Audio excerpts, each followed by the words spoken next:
Welcome to the Programming Lions podcast. Today, Monica Paige is with us, a White House correspondent and reporter for Frontlines at Turning Point USA.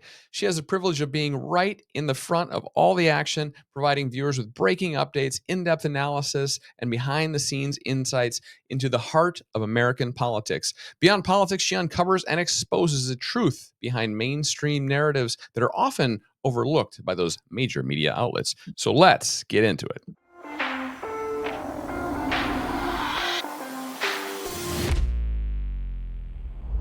Monica Paige with us today on the Programming Lions podcast. We appreciate you being here. And you are a Turning Point contributor, a White House correspondent. You worked at One American News, Newsmax, and you've been on all these major stations. So we got a lot of stuff we want to pick your brain about today, and we're looking forward to getting into it. But before we do, I heard a little something about you personally, that you just got engaged. I did. So tell us what tell us Thank about this. you. Show us the ring. This is important. This is it's a marquee 3-carat. So just so for your listeners to kind of get an idea of what it is. Yeah. A pave band, lab grown. Wow. Come on, lab grown. Yeah. And he's my best friend. My fiance is an One American News White House correspondent now. He was covering the Trump campaign. When I was at the White House, he was on the Trump campaign. Okay. So now he's shifted now he's the White House correspondent. And he's fabulous. You guys should definitely have him on the show. Great. Yeah, but he's great. Yeah, really exciting things. Well, it's a beautiful ring, and Thank you. Congratulations to you. Thank you. And thanks for when having is me. When is the date? When have you said it? May 10th. May 10th. May 10th. And then any fun honeymoon plans yet, or are you still working on it? I'm still working on it. Okay. We got to figure out what we both want to do, Okay. but maybe overseas. So maybe in Europe. Costa Rica's That's a what cool I'm thinking. place. I heard amazing things about Costa Rica, and I heard amazing things about Italy. Always wanted to go to Italy. Yeah. Italy, And Costa Rica. I don't know. I've never been there, of course, but I've heard that their pizza's better, which hopefully it is. Well, all their food's so much better and healthier. You can Yeah. eat bread and pasta all day, and you won't gain a pound. Yeah. They Yeah, don't Maha is put it. already implemented there. Yeah, they know what they're doing. Well, maybe we can get their ingredients and give it to Maha. Yeah. Yeah. No seed oils. Yeah. They don't put a bunch of toxins and addictive chemicals in their food, apparently. What a concept. Go figure, Max. That's so interesting. What are you going to do without ramen noodles, though, Max? That's your favorite Italian food, right? Oh, man. That's good stuff. I will say I'm a sucker for some ramen. There's a I am. highly addictive level of salt in there. At any rate, well, let's get into our questions. We want to hear more about your work, the work that you do. Sure. White House correspondent for the last year and a half. I've been at the White House. Yeah. Now with Turning Point, and that's very new. I immediately started with Turning Point on election night. Oh, okay. So yeah, it's very new. But on election night, I was actually in Lafayette Park across the street from the White House, just kind of monitoring any sort of protests that were popping up. We had some pro-Palestinian groups come through. Okay. Some Trump is a fascist kind of course. group that wheeled through. Yeah, I mean, that's what you get. But it was actually surprisingly very quiet on election night. I mean, I was out there for probably 3 or 4 hours till 2 in the morning, and then I said, we got to call it a night because there's nothing happening. Yeah. Surprisingly, this year has been very quiet for political protests. I mean, when it comes to the Israel-Palestinian, that's where a lot of it's been going. Yeah. Even BLM, I was expecting after the Daniel Penny, he got free, he's released, innocent. I was expecting BLM in D.C. on BLM Plaza to really blow up. Right. Nothing. Quiet. So very surprising. I mean, it seems like it's moving in a positive direction, good. but I think the mood overall is just very solemn now that Trump is back. Yes. Yeah. Well, we're excited. I know. right? Yeah. Dun, Celebrating. dun, I know. dun, dun, dun, dun, dun. The Trump dance. Best. And the golf swing at the end. Yeah, you got to have that in there. Yeah. Oh man, it's amazing to see that. You see all these athletes doing Trump dance, football players, John Jones after the UFC fight was doing that. Oh, I love UFC. I love when he goes and he brings his crew with him. He's got Tulsi Gabbard. Mike Johnson was there. RFK. Yeah. It's great to see just everybody showing up Yeah. and everyone coming on board. I mean, I feel like it's gone mainstream to support Trump. Yes. That's an exciting time to live in. Yeah. You don't have to be embarrassed or ashamed or worrying, someone's going to... It's cool now. So how does the conservative movement connect better with Gen Z and Gen Alpha? Well, that is a great question because, I mean, when you look at the conservative movement, what we have established now is so different than what the conservative movement used to be. I mean, a lot of people that were part of the Democrat Party or they were in unions, they say, the Democrat Party left me, or the union left me before I left it. There's been such a shift where you're seeing what used to be conservative is just not what it was anymore. It used to be punk to be, Democrat. You were anti-government, anti-establishment. Yeah. Now we're seeing that in the Conservative Party.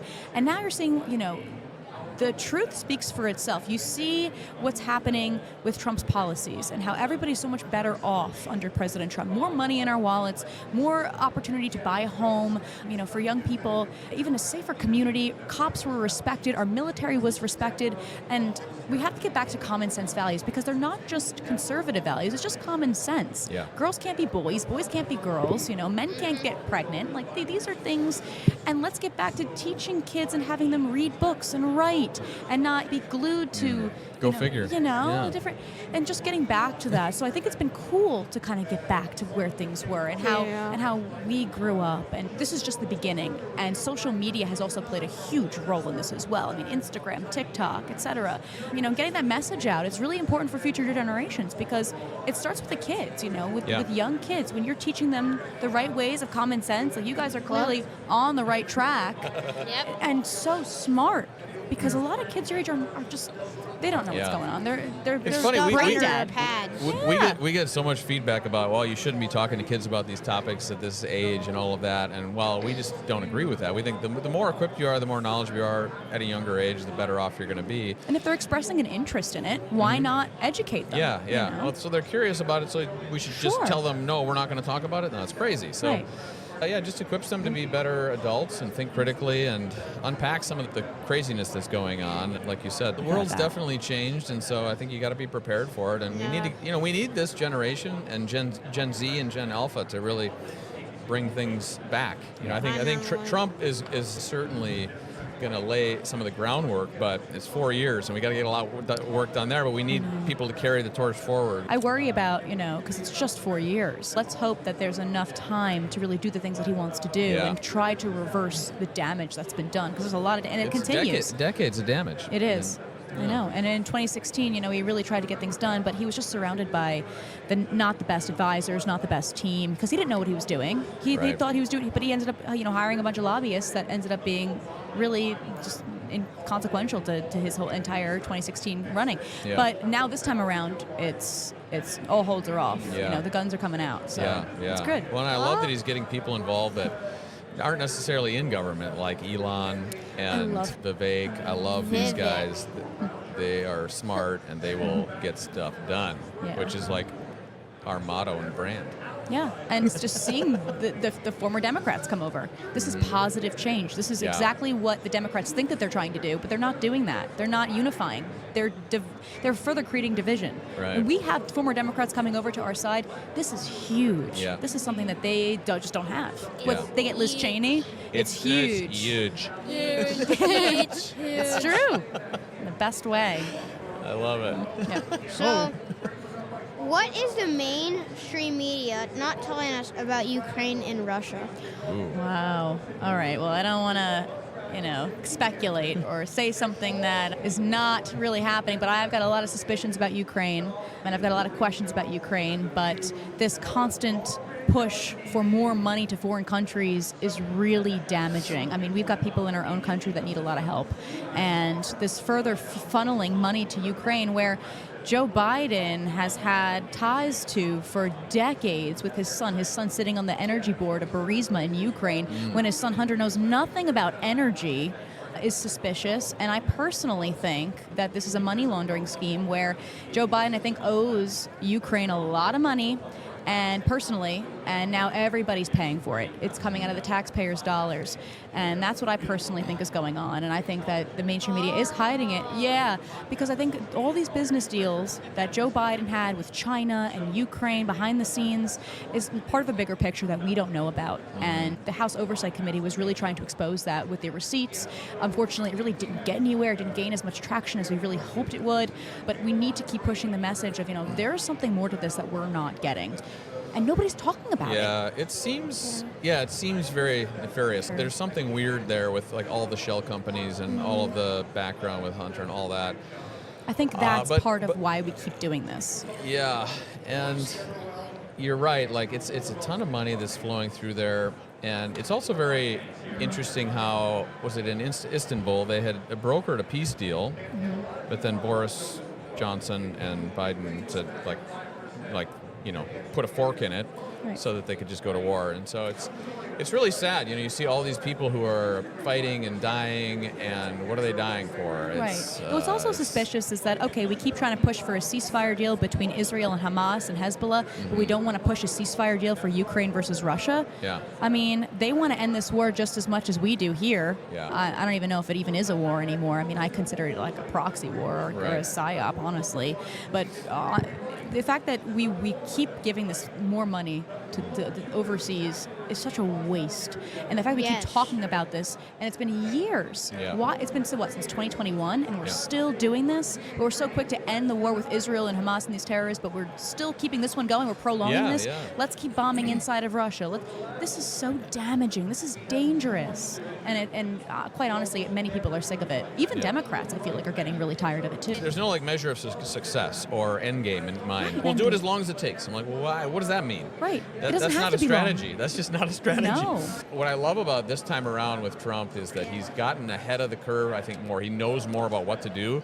He's already set in his cabinet. He's already met with Trudeau, and I think he's making other international leader calls, and he's getting things in place. Yeah. He knows there's big expectations, and we've bet the farm on him and his ideas and his cabinet to be successful. So, Fingers crossed. and then we'll be doing this. The Right? double fingers made it unlucky. Oh, just one then? Yeah, just Okay, do one. just one. They cancel each Everyone other I does didn't know one, this. I didn't know this. Yeah. I learned something today. Thank you.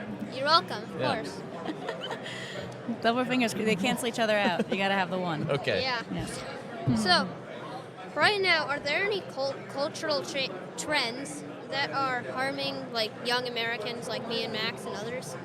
Yeah, I think that there's a couple of these cultural trends. I think a lot of it has to do with women, but I also think that this toxic push of just constant work instead of creating a life for yourselves for the future and setting yourself up for success in the future, just personally. There's such a push for women especially, which I'm really passionate about, is this boss woman trend where keep working. Who needs men? Who needs kids?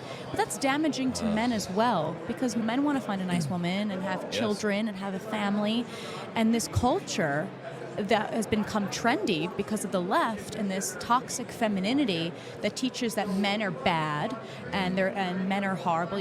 Why would you want to get married and have kids when you could just work and be successful? And while that's all great and everything, you can A, do both, but B, it's so much more valuable to create a legacy for yourself and create an empire for yourself where you're not going to be alone at the age of 60 with no husband or wife, no kids.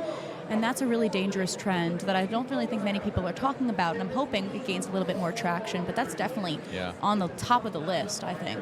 Yeah, I think obviously there's no problem with women being professional and being successful That's and all what this, you wanna but do. if that's what they want to do, but when I look back at my life, the women in my life, my grandmother, my great-grandmother, we would go to family reunions, and my great-grandmother, we had hundreds of people there, right? And nobody asked, and she was the matriarch of the family, and this entire family came from her, and it was incredible, right? And the love and respect that we had for her and what she did, having 10 kids. Nonetheless, she left a legacy, and when I look at that, I think that is really something special. Nobody asked, what did you do for work? Did you ever work? What did Grandpa do for work? Nobody really cared about that. We were all just getting together and the family that we created. And so I think people underestimate what that can do and the importance of that. Exactly. And at the end of the day, you're replaceable at any job. You're not replaceable as a mother or a father. You have that for life. And that's one of the most valuable things that you can do in your life, I think. Yeah. I don't know. On my deathbed, I don't know that I'm going to say, gosh, that Project 18, I got it done on time and on budget. Wow, that was rewarding. Right.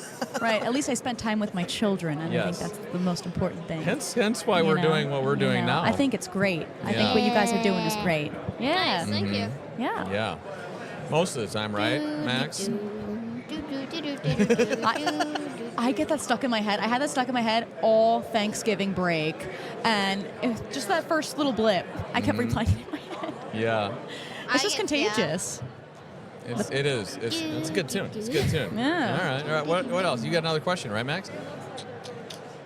What have you learned while being a voice for conservative values, and what have you learned? I have learned a lot, and the main number one thing that I think is really important is to not care what anybody thinks. And you need to keep speaking out even if your voice shakes, and even if nobody is agreeing with you and your opinion is unpopular, you should not stop doing what's right in your heart. If you're in a situation where you feel like something is wrong, it probably is wrong. And I think that that's really, really important. I mean, when I'm in the press briefing room and I'm surrounded by reporters who are like, oh yeah, this illegal immigration is good for the country, it's good for the economy. These people are real people and they're humans and they have feelings too. And it's like, well, sure, but these people can come in legally and they can do things the right way. And to feel that way, even though it's an unpopular opinion in the press briefing room, stick to your guns, believe in what you really feel is right, and don't change for anybody, no matter how tough the pressure is. Guaranteed there are people who feel the same way as you, and just keep speaking up and speaking out, because it takes a lot of people.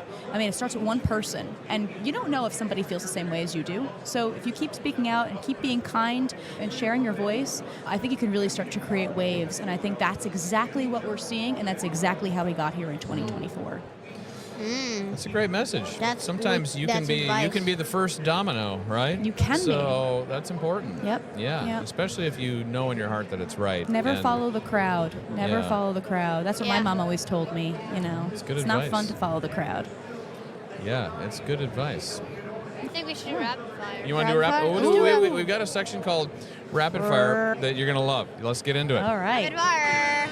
It's where you have to answer the questions as fast as possible Okay. No without explaining. any explanation. We will start in 3, 2, 1, go. Okay, what is your favorite book that you've ever read? I loved. What was it even called? The Great Gatsby. All right. it's a good Would book. you rather fight a 1,000-pound duck or 1,001-pound ducks? 1,001-pound ducks. Interesting. Okay. What is the coolest invention in your lifetime? Oh, probably the computer. Would you rather die to a great white shark or flaming hot volcano? Great white shark. If you had a superpower, what would it be? Flying. And then Basic, is it- I know. If you had one executive order as president, what would it be?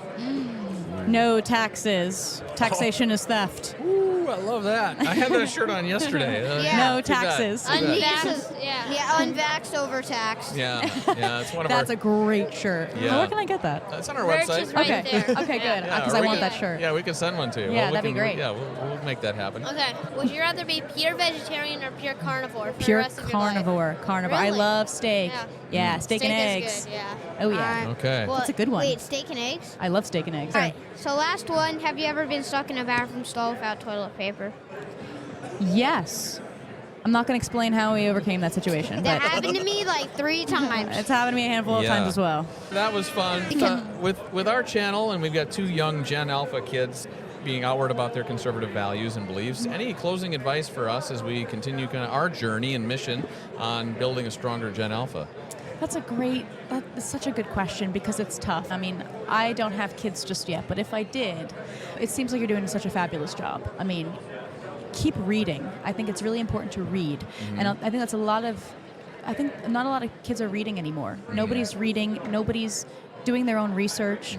I think reading and just keep learning. Never stop learning about what's happening in the world around you, even if the topic is boring, because if there's one thing that I wish I could change that I did, I never paid attention in history class. I always found that history class was so boring. I always wanted to go home. I wanted to go to the next thing. I know. Yeah, you guys and love now history. I'm beating myself up over it. I'm like, dang it. I really wish that I paid more attention. Never stop learning and always keep pushing for the truth and always ask questions. Even if you think they're stupid questions, there's no such thing as a stupid question. Keep asking questions, keep reading, and keep learning because there's so much out there. So I think that's definitely the biggest piece of advice that I could give. Thank you so much for your time and the work Yeah, that you're thank you. doing, and best of luck on your engagement and you. your future relationship. It's going to be Thank fantastic and wonderful and everything great, you know. All that. All the good things. So huge. Thank you so much for having me. Yes. It was such a pleasure, and you guys are a lot of fun, and you guys are really good kids. Really you. great. Thank you so much. Beautiful family. Appreciate that. Thank Means you. a lot. Thank you. Thank you.